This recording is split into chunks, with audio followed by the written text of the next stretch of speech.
जो साधारण लोग हैं 6-6 दिन से सीबीआई उनका इंटरोगेशन कर रही है। जिनके खिलाफ मैंने इल्जाम लगाए थे उनका किसी का इंटरोगेशन नहीं हो रहा। मेरी सारी सिक्योरिटी विड्रॉ कर ली है। मैं 2 कमरे के किराए के मकान में रह रहा हूं। कोई गवर्नर नहीं रहता।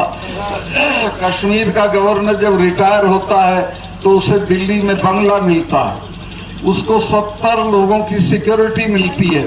मेरे पास 1 सिपाही है, सिर्फ 1 सिपाही है। मेरे साथ कुछ भी हो सकता है, लेकिन मुझे आपका हौसला है। मैं आपके भरोसे पे लड़ रहा हूं और जब तक इनको हटा नहीं लेंगे तब तक लड़ता रहूंगा। इन बच्चियों की लड़ाई को तो हम जरूर जीत लेंगे, मुझे कोई शुबा नहीं है। जिस तरह से देश भर में इनके लिए हमदर्दी है, ये कामयाब होंगी और कोई रोक नहीं सकता। किसानों के मामले में जब 4 महीने तक किसान पड़े रहे बॉर्डर पे तो मैं मिलने गया प्रधानमंत्री से। जेब में इस्तीफा ले गया था गवर्नरशिप का। मैं आज सारे 4 महीने से पड़े हैं, इनसे कोई बातचीत कर लो तो बहुत घमंड में थे। बोले कि चले जाएंगे सतपाल। मुझे गुस्सा आया। मैंने कहा साहब आप इनको जानते नहीं है, तब जाएंगे जब आप चले जाओगे। ये जो सिख भाई हैं इनके तो गुरु ने अपने 4-4 साहबजादे शहीद करा दिए थे, समझौता नहीं किया था। जब मिसेज गांधी ने ब्लू स्टार किया उसके बाद 1 महीने तक अपने फार्म हाउस पे महामृत्युंजय का पाठ कराया था। अरुण नेहरू उनके भतीजे थे, मेरे दोस्त थे। उन्होंने पूछा बुआ आप तो इसको नहीं मानती थी? तो उसने कहा तुम्हें पता नहीं है, जिसने इनका स्वर्ण मंदिर छुआ है वो जिंदा नहीं है, ये मुझे मारेंगे। और वो मारी गई, जनरल वैद्य मारे गए।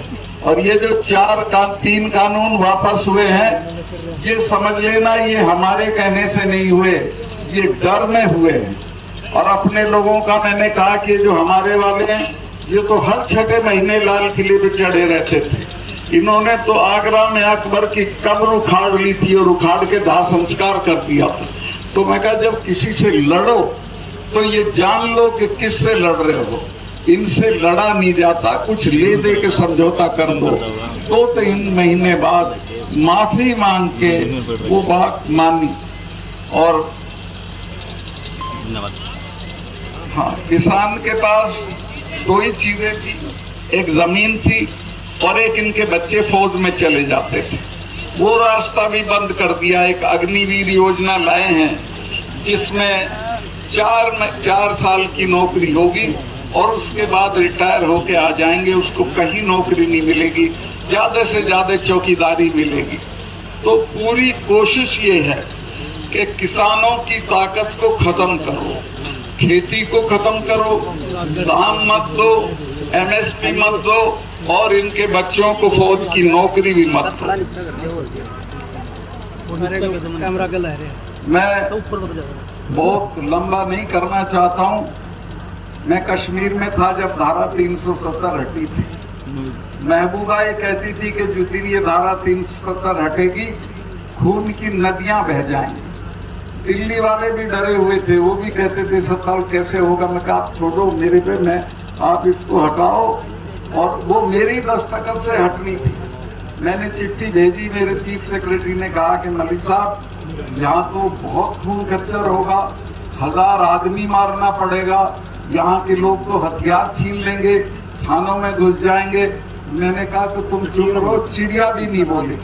मैंने 4 एक्स चीफ मिनिस्टर गिरफ्तार किए, कुत्ता भी नहीं भौंका, कोई उनके उसमें नहीं आया हाथ में। क्योंकि मैंने 4 महीने तक ये किया था कि सबको अपना टेलीफोन नंबर दे रखा था। 2:30 बजे भी फोन आता था, मैं सुनता था। राजभवन मैंने खोल रखा था, जो जब आना चाहे आए, मैं मिलूंगा। और नतीजा ये हो गया था। और लोगों को मैंने समझाया कि ये 250 टेररिस्ट हैं, इनको लेके तुम दुनिया की दूसरे नंबर की फौज से लड़ के क्या हासिल कर लोगे, सिवाय ये मारे जाएंगे चिड़िया की तरह और कुछ नहीं होगा। बातचीत से सब कुछ हो सकता है। और मैं कहीं नेताओं के बच्चे तो लंदन में पढ़ रहे हैं, तुम्हारे मरते तुम क्यों बेवकूफी करते हो।